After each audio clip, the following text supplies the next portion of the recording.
Lucas sits in the plush leather chair of the First Capital Bank conference room, the air conditioning humming a low, expensive tune.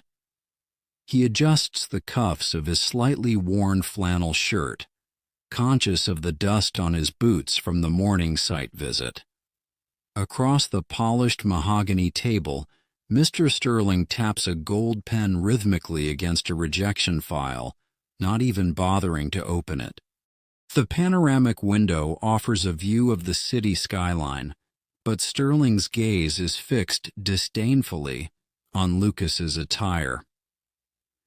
"Look, Mr. Hayes," Sterling says, finally ceasing the tapping to slide the folder back across the glass surface without a glance. "We cater to a specific caliber of clientele here, and frankly, your assets don't align with our risk appetite for a commercial loan of this magnitude."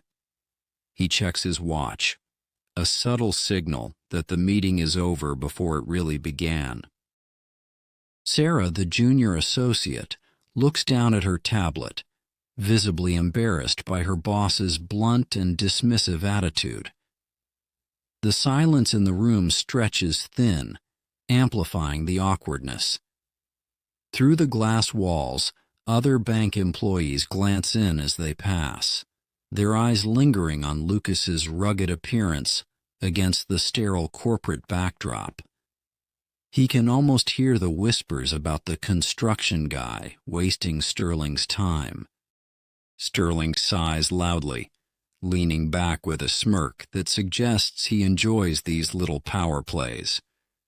Perhaps a smaller local credit union would be more your speed, he adds, his voice dripping with condescension. Sarah shifts in her seat, finally speaking up in a soft, hesitant voice. "Sir, his credit score is actually perfect, and the collateral listed is—" Sterling cuts her off with a sharp, impatient wave of his hand. "Numbers on a screen don't tell the whole story, Sarah. It's about viability and presentation. We aren't funding a pipe dream based on good intentions."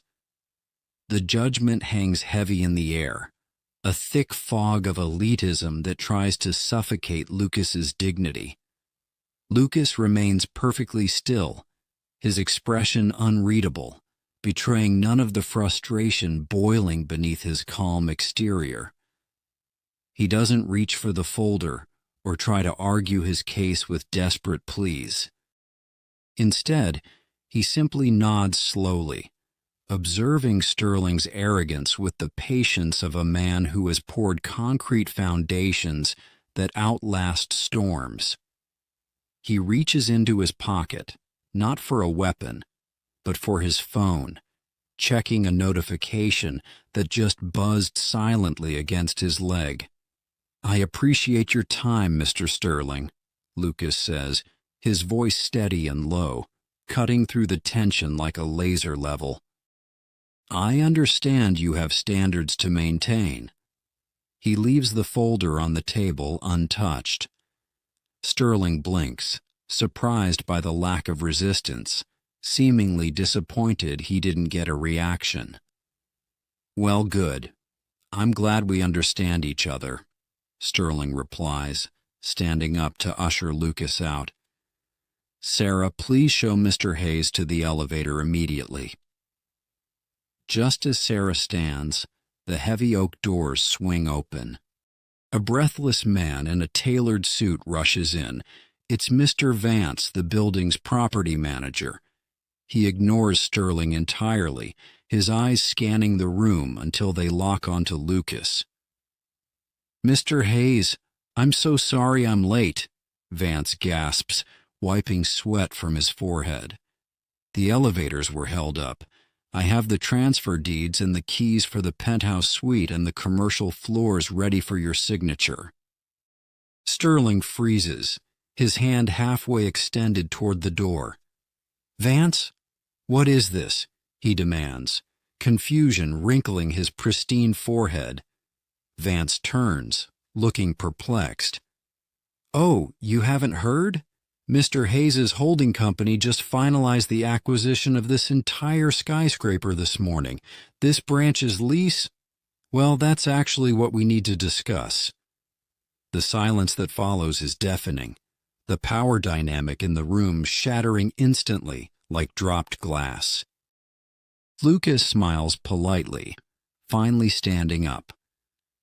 Actually, I came in to discuss the lease renewal terms personally, hoping to secure a loan for the renovations on the lobby while I was at it, he explains, glancing at the rejected folder.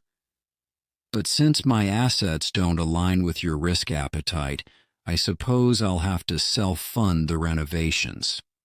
He looks at Sterling, whose face has drained of all color, his mouth hanging slightly open in shock.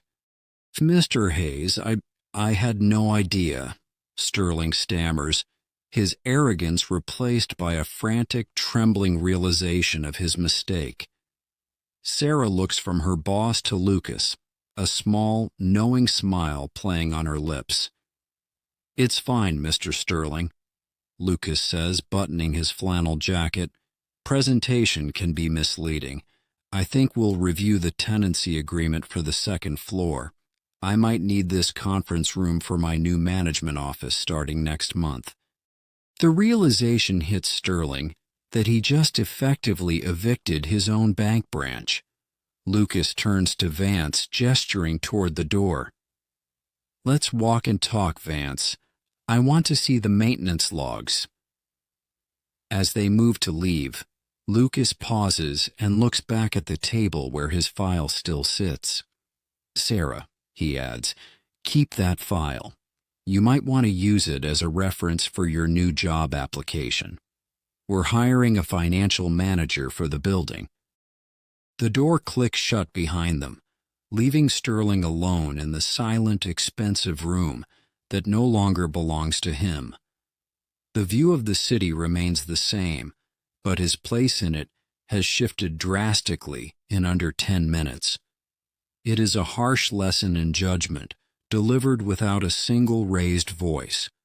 True wealth doesn't always wear a suit, and sometimes the person you dismiss is the one holding the keys to your future. His boots was actually the soil of hard work that laid this entire building's foundation. Alas, by the time he recognized the man, the game had already slipped from his hands.